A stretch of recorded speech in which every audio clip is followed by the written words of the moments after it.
The Pacific is one of the most exposed regions in the world to natural hazards and climate change. It lies in the geologically active Pacific Ring of Fire. The islands experience the impacts of tropical storms and cyclones, and climate change is increasing the frequency of both droughts and floods.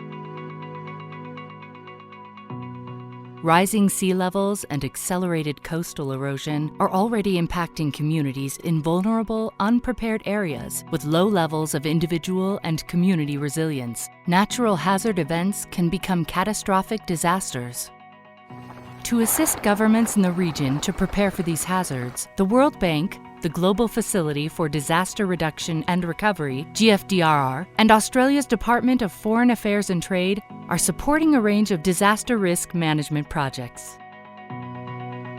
To develop inclusive disaster risk management, it is vital that people with disabilities, around 15% of the population, are involved and empowered to make decisions and take actions in their own best interests.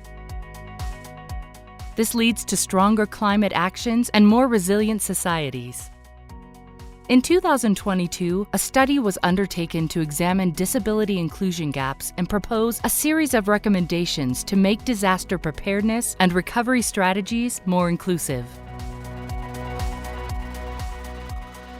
The report makes 16 key recommendations that address the gaps in policies and practices. It encourages building strong working relationships among persons with disabilities and their representatives and developing practices that will support greater inclusion in all phases of disaster risk management.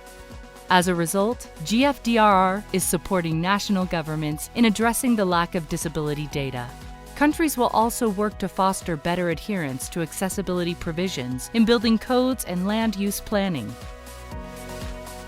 and support emerging technologies with built-in accessibility features that are improving the availability of information like the Common Alerting Protocol for weather warnings. Finally, national governments should provide resources to support organizations of persons with disabilities. Together, we can build long-term resilience to support the most vulnerable and help the Pacific to adapt and thrive.